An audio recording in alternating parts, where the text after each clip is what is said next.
पापा की आंखों में अजीब सी चमक थी और शायद हल्की सी तड़प भी। गजब की बात ये थी कि वो महिला भी ठीक उसी अंदाज में पापा को देख रही थी। उस पल से मेरे मन में सवालों का बवंडर छा गया। तो कुछ ऐसा हुआ कि 17 साल बाद उसी रेस्टोरेंट में जाने का डर मुझे खाए जा रहा था। उस दिन के वाक़ये के बाद कभी हिम्मत ही नहीं जुटा पाई वहाँ जाने की। मगर आज माँ ने बहुत इंसिस्ट किया तो मैं उनके बर्थडे पर उनको मना नहीं कर पाई। अपने 5 साल के बेटे का हाथ पकड़कर मैं रेस्टोरेंट में घुस ही रही थी कि वो मंजर मेरी आंखों के सामने चलने लगा।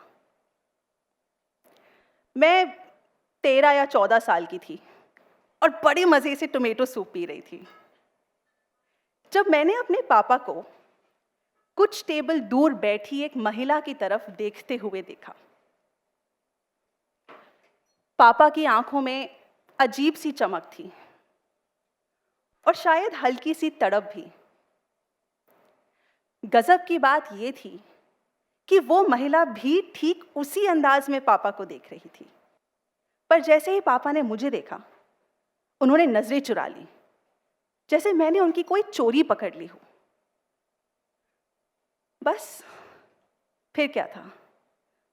उस पल से मेरे मन में सवालों का बवंडर छा गया। अब देखिए, ऐसा था कि मेरे पापा मेरी नज़रों में इस वर्ल्ड के बेस्ट हस्बैंड थे। वो मेरी माँ के लिए गजरे लाते थे, हर संडे उनको सिनेमा दिखाते थे, उनका फेवरेट बैंगन का भरता भी बनाते थे। काम के सिलसिले में जब बाहर जाते तो कभी खाली हाथ नहीं लौटते थे। मेरे लिए भले ही कुछ न लाएं, बट माँ के लिए साड़ी जरूर लाते थे। जब माँ के साथ इतने खुश थे तो किसी और के लिए वो चमक, वो तड़प क्यों?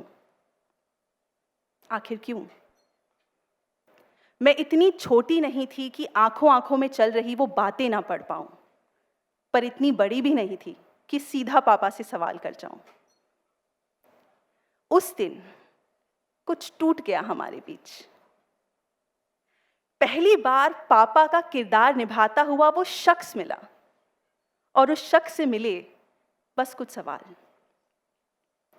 मैं अपने ख्यालों की दुनिया में गुम थी जब अचानक ग्लास गिरने की आवाज से मैं चौंक कर अपने वर्तमान में आ पहुंची और खुद ब खुद मेरी नजर उस टेबल पर गई जहां पे ये सारा शोर शराबा हो रहा था।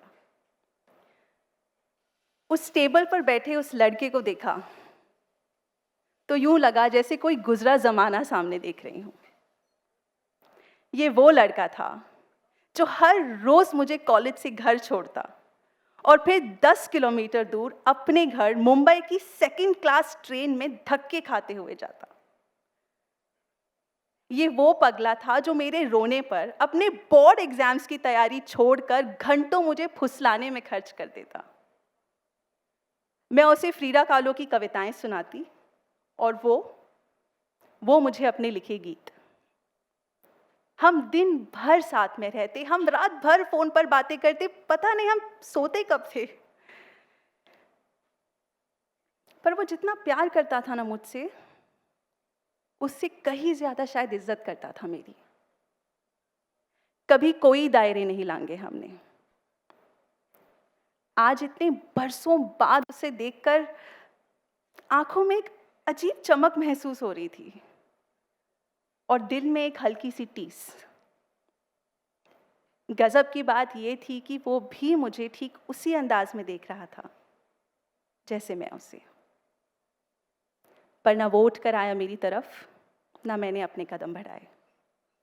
हम अपनी अपनी फैमिलीज के साथ थे तो इसलिए रुक गए शायद, पर आंखों आंखों में सारे सवाल जवाब कर लिए एक दूसरे से। तुम ठीक हो? मैं मोटी हो गई हूं ना? अच्छा, तुम खुश तो हो? हाँ, मैं खुश हूं, मगर तुम होते तो।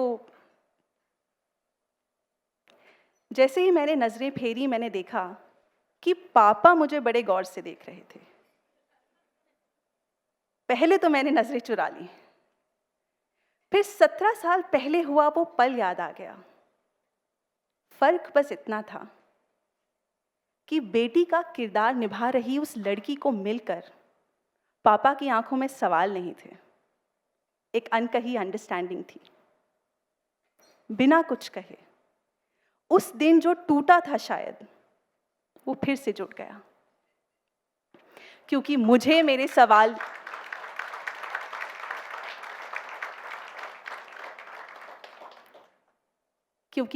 सवाल का जवाब 17 साल बाद ही सही आखिर मिल गया था। शुक्रिया।